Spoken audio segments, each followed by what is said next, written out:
I bought the building on Ashford Street in March, 3 months after my father died, and left me enough money to finally stop renting. It was a 4-story walk-up in a neighborhood that had seen better days, but was improving, according to the realtor. What that meant was the coffee shop 2 blocks over charged $5 for a latte, but you still heard gunshots on Friday nights. The building had 4 units. 3 were occupied when I took ownership. The 4th, apartment 4B, had been empty for 2 years. I met the other tenants during my first week. Mrs. Chen in 1A, a widow who'd lived there for 30 years. The graduate students in 2A, a couple who kept odd hours and apologized constantly for their footsteps. And in 3A, there was Martin, a middle-aged man who worked night shifts at the hospital and always looked tired. No one wanted to talk about 4B. When I asked Mrs. Chen about it during my introductory rounds, her face tightened. "That apartment has bad feng shui," she said. "The previous owner, he tried to rent it many times. People never stay." "Why not?" She just shook her head and closed her door. The graduate students were more forthcoming, if not more helpful. "It's just creepy up there," the girlfriend said. Her name was Sarah. "We hear things sometimes." "What kind of things?" She and her boyfriend exchanged a glance. "Footsteps," he said. "But it's an old building. Old buildings make noise." Martin was the most direct. When I knocked on his door at 6 p.m., he answered in scrubs, clearly about to leave for work. I asked him about 4B. "I don't go up there," he said flatly. "I'd recommend you don't either.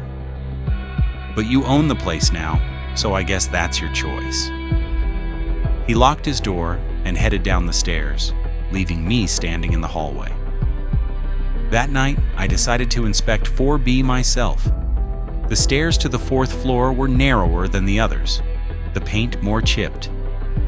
There was only one apartment on that floor, the building's layout quirk, something about the original construction that the realtor had mentioned, but I'd forgotten. The hallway was shorter, darker. The single overhead light was out. I used my phone's flashlight to find the keyhole. The door opened with a sound like a sigh. The apartment was empty, completely empty. No furniture, no curtains, no forgotten belongings, just bare walls and hardwood floors covered in dust. It smelled stale, like a room that hadn't been opened in years. But there was something else underneath it. Something organic and faintly sweet, like fruit on the edge of rotting. I walked through slowly, my footsteps echoing. Kitchen with old fixtures, a bathroom with a rust-stained sink, one bedroom with a closet. Nothing remarkable, nothing obviously wrong. But I felt watched. It's a common feeling in empty spaces, I told myself. Your brain playing tricks, filling silence with imagined presence. I was about to leave when I noticed the closet door in the bedroom was slightly ajar. I almost didn't open it. Some instinct told me not to, but I owned this building now. I needed to know every inch of it. Inside the closet was empty, except for the walls. Someone had written on them, not with spray paint or marker, but carved into the plaster itself. Words, dozens of them, scratched in frantic, overlapping layers. "Make it stop, make it stop, make it stop." And below that, in larger letters, "It knows my name." I left the apartment quickly, locked the door, and didn't go back for 3 weeks. During those weeks, I tried to ignore 4B. I focused on the other units, fixing a leaking pipe in Mrs. Chen's bathroom, replacing the broken intercom system. I told myself I'd deal with the 4th floor eventually. Maybe hire someone to repaint, clean it up, make it rentable. But the building had other plans. It started with sounds. At night, lying in my own apartment on the 1st floor, I'd taken the small back unit behind Mrs. Chen's. I'd hear footsteps above me, slow, deliberate footsteps. They'd start around 2 a.m. and continue for hours, pacing back and forth, back and forth. The graduate students were on the 2nd floor, Martin was on the 3rd. The footsteps came from above all of them. One night I couldn't take it anymore. grabbed my flashlight and headed upstairs at 2:30 a.m., following the sound. It grew louder as I climbed. By the time I reached the 4th floor, the footsteps were clear, distinct, coming from inside 4B. I stood outside the door, listening. Back and forth, the steady rhythm of someone pacing. I unlocked the door. The pacing stopped the moment the key turned. I pushed the door open, shined my light inside. Empty, silent, just as I'd left it. But the dust on the floor was disturbed. There were footprints, bare footprints, adult-sized, tracking back and forth across the living room in exactly the pattern I'd heard. I backed out of the apartment and went downstairs. I didn't sleep that night. The next morning, I called the previous owner. It took some work to track down his number, but I finally reached him at a nursing home in Vermont. "You bought Ashford Street?" His voice was thin, reedy. "God help you." "What happened in 4B?" Silence on the line. Then, "How much do you know?" "Nothing, just that no one will rent it." He laughed, but there was no humor in it. The last tenant who lived there was a man named David Marsh. This was 7 years ago now. He was a quiet guy, kept to himself, paid rent on time. I never had any problems with him. What happened? He stopped paying rent, stopped answering his door. After 2 months, I used my key to check on him. The apartment was empty, completely cleaned out, but there was a smell. I waited. We found blood in the closet. Not a lot, but enough. The police investigated, but they never found David Marsh. He just vanished. They ruled it a missing person case. No body, no evidence of foul play beyond the blood. The case went cold. And after that, I tried to rent it. First tenant lasted 3 days. Said something was in the apartment with her. Second tenant lasted a week. Same story. Third tenant I found in the hallway one morning. Wouldn't talk, wouldn't explain. Just handed me the keys and left. After that, I gave up. Couldn't sell the building either, not with that apartment's history. Eventually, I just wanted out. That's why I sold to you for what I did. I felt cold. You should have told me. Would you have bought it if I had? He hung up. That night I heard the footsteps again, but this time they didn't stay on the 4th floor. I woke to the sound of them on the stairs, slow, methodical, descending step by step. I lay in my bed, frozen, listening as they reached the 3rd floor. Continued down. Reached the 2nd floor. They stopped outside my door. I didn't breathe. The old floorboards creaked under weight. Something was standing just outside my apartment. Then, softly, so softly I almost missed it, a knock. 3 slow knocks on my door. I didn't answer, didn't move. After what felt like hours but was probably only minutes, the footsteps retreated, back up the stairs, back to the 4th floor. In the morning, I found wet footprints in the hallway, the same bare feet, tracking from the stairs to my door and back again. But it hadn't rained. The footprints were water, but something else too. When I touched one, my finger came away red. I should have left then, sold the building, taken the loss, moved on. But I was angry now. This was my property, my investment, my inheritance from my father. I wasn't going to be driven out by some squatter or prankster or whatever was happening. That night, I set up a camera in the 4th floor hallway pointing at the door to 4B. I watched the footage the next morning. At 2 a.m., the door to 4B opened from the inside.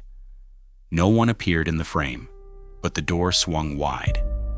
For 3 minutes, nothing happened. Then something moved in the darkness of the apartment. Not walking out, but shifting, like a shadow changing shape. At 2:15 a.m., the door closed again.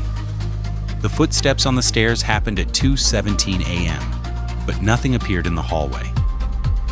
The camera showed an empty corridor while I'd been listening to footsteps descending right past where it was recording. I watched the footage 5 times, looking for anything I'd missed.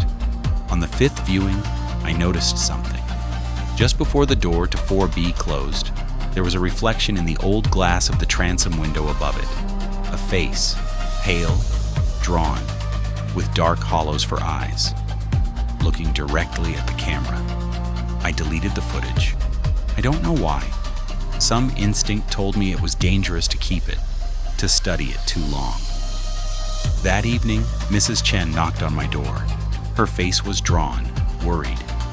"You need to close that apartment," she said. "Seal it. My grandmother in China. She tell me about hungry ghosts, spirits that can't rest. That apartment, it has one. It will not leave until it gets what it wants." "What does it want?" She shook her head.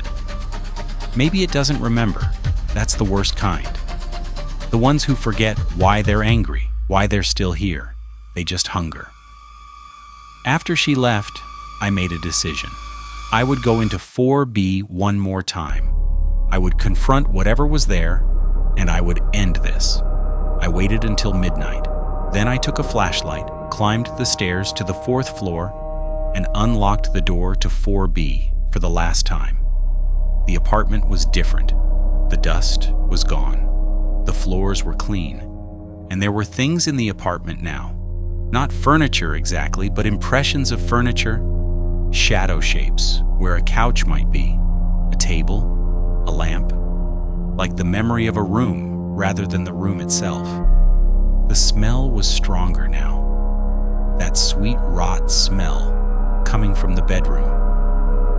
I walked toward it, even though everything in me screamed to run. The bedroom door was closed. I don't remember it being closed before. I opened it. David Marsh was sitting on the floor of the closet, his back to me, shoulders hunched. He was wearing the same clothes he'd worn in the photo I'd found online from the missing person case, jeans and a blue shirt. He didn't turn around, but I knew he knew I was there. "David?" My voice came out as a whisper. Slowly, so slowly, his head began to turn. I ran.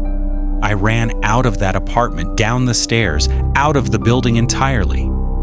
I stood on the street in the cold night air, shaking, trying to convince myself I hadn't seen what I'd seen. But I had. His face, when it turned, it wasn't a face anymore.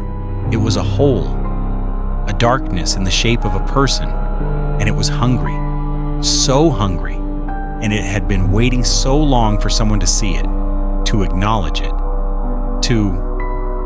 I sold the building the next week, took a massive loss, didn't care. The new owner is a development company. They're going to tear it down, build something modern. I hope they do it quickly. Because last night in my new apartment across town, I heard footsteps in the hallway. And this morning, I found wet footprints outside my door. 3 of them, leading from the stairs. And when I leaned down to look closer, I saw that they weren't random. They were forming a pattern. The same pattern I'd seen carved into the closet wall in 4B. Make it stop. But here's what I didn't tell you. What I haven't told anyone. When David Marsh's face turned toward me in that closet, when I saw that impossible darkness where his features should have been, I recognized it. Because I'd seen it before. In the mirror. Just once. When I was 12 years old, the night my mother died, she drowned in our bathtub. They called it an accident. But I remember standing in the bathroom doorway, watching. I remember her face turning toward me under the water, eyes wide, mouth open. I remember not calling for help. And I remember the thing I saw standing behind me in the mirror. The same darkness, the same hunger. It's been following me for 23 years. The building on Ashford Street was never haunted. I was. And now, whatever has been living inside me all this time, it's starting to come out. The footprints are getting closer every night. Last night they reached my bedroom door. Tonight I'm afraid to look because I can hear breathing on the other side. And I think it sounds like me.